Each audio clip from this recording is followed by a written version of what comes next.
Hi, welcome to my channel. இன்றைக்கி வந்து நம்ம என்ன பார்க்க போகிறோம் அப்படின்னா, அவுள் வச்சு முறுக்கு எப்படி செய்கிறதுன்னு பார்க்கலாம். ஒரு பேன் எடுத்துக்கோங்க. அதில் வந்துட்டு 2 கப் அளவுக்கு வெள்ளை அவுள் எடுத்துக்கோங்க.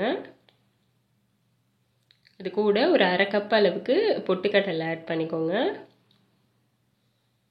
இது ரெண்டையும் நல்லா வறுத்துக்கலாம். அடுப்பை வந்து கம்மியாகவே வச்சுட்டு கருகிராமல் இதை வந்துட்டு நம்ம வறுத்து எடுத்துக்கலாம். இது இப்படி லைட்டாக உடச்சி பார்த்தீங்க அப்படின்னா அது டக்குன்னு அப்படியே உடஞ்சி வரும். அந்தளவுக்கு வறுத்ததுக்கப்புறமா நம்ம இதை வந்து எடுத்து ஆற வச்சுக்கலாம். இன்னொரு பிளேட்டுக்கு மாற்றிட்டு வறுக்கும்போது நம்மளுக்கு அந்த கலர் எதுவும் சேஞ்ச் ஆகாமல் நம்ம அந்த மிதமான ஹீட்லேயே வறுத்தோம் அப்படின்னா உங்களுக்கு அந்த கலரில் ஒயிட் கலர்லேயே இருக்கும். ஸோ இது வந்து நல்லா வறுத்து எடுத்துக்கோங்க. இப்போ வந்துட்டு மிக்ஸி ஜாருக்கு மாற்றிக்கோங்க. மாற்றிட்டு இதை நல்லா ஃபைன் பவுடராக அரைச்சி எடுத்துக்கோங்க.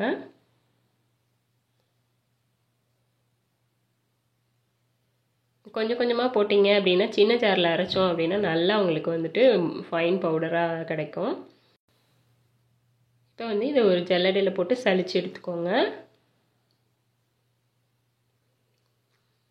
நம்ம என்னதான் ஃபைன் பவுடராக அரைச்சாலும் இந்த மாதிரி திப்பி திப்பியாக இருக்கும். ஸோ அதனால் நம்ம வந்து சலிச்சுக்கிட்டோம் அப்படின்னா உங்களுக்கு நல்லாயிருக்கும். அதுக்கப்புறமா 2 கப் அளவுக்கு அரிசி மாவு சேர்க்குறேன். அதில் நார்மலாக கடையில் வாங்கின அரிசி மாவு தான், பச்சரிசி மாவு தான். இதுக்கு தேவையான உப்பு ஆட் பண்ணிக்கோங்க. பட்டர் வந்து நீங்கள் ரூம் டெம்பரேச்சரில் வச்சு எடுத்துக்கோங்க. 1 டேபிள் ஸ்பூன் கருப்பெல் ஆட் பண்ணிக்கோங்க. அதுக்கப்புறமா ஓமம் வந்து இந்த மாதிரி கையில் வச்சு லைட்டாக இந்த மாதிரி ப்ரெஸ் பண்ணிவிட்டு ஆட் பண்ணிக்கோங்க. கொஞ்சமாக பெருங்காயத்தூள் ஆட் பண்ணிக்கலாம். காஷ்மீரி மிளகாத்தூள் தான் போடுறேன். அது 1 டேபிள் ஸ்பூன் ஆட் பண்ணியிருக்கேன்.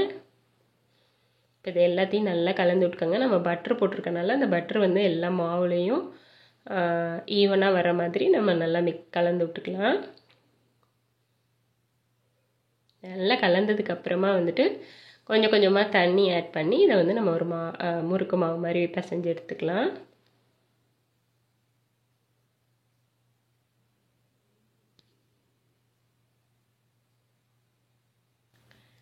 இது வந்து ரொம்ப கெட்டியாக பிசைஞ்சிடக்கூடாது, ரொம்ப கொலக்கொலன்னும் பிசைஞ்சிடக்கூடாது. கொஞ்சம் வந்து ஸ்டிக்கியாக இருக்க மாதிரி பிசைஞ்சால் உங்களுக்கு கரெக்டாக வரும் முறுக்குக்கு. இப்போ வந்துட்டு நீங்கள் பார்த்தீங்கனாலே தெரியும், இந்த மாதிரி லைட்டாக ப்ரெஸ் பண்ணாலே அது வந்து இந்தளவுக்கு சாஃப்டாக இருக்கணும். இது ஒரு மூடி போட்டு ஒரு 5 மினிட்ஸ் வந்து விட்டுருங்க.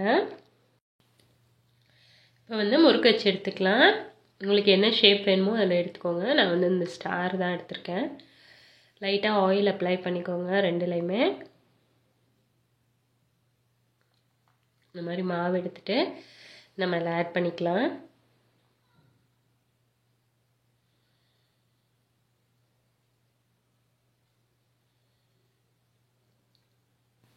நம்ம இந்த மாதிரி கரண்டிலே வந்துட்டு முறுக்கு புழிஞ்சு நம்ம வந்து எண்ணெயிலையும் ஆட் பண்ணலாம், இல்லை டைரெக்டாக எண்ணெயில் கூட ஆட் பண்ணலாம்.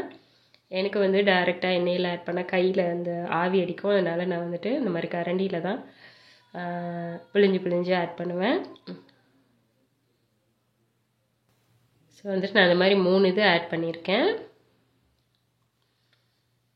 அடுப்பை வந்து நீங்கள் வந்து மீடியம் ஹீட்டில் வச்சுக்கோங்க. அதே மாதிரி புரட்டி விட்டுக்கலாம். 2 பக்கமும் அந்த பபிள்ஸ்லாம் நல்லா குறைஞ்சி வர வரைக்கும் நம்ம இதை வந்து பொரிச்சு எடுத்துக்கலாம். அது நல்லா வெந்துருச்சு அப்படின்றதுக்கு அந்த பபிள்ஸ்லாம் நல்லா அடங்கிரும். அதை பார்த்து நம்ம வந்துட்டு முறுக்கு வந்து ரெடி ஆயிடுச்சுன்னு நம்ம எடுத்துடலாம்.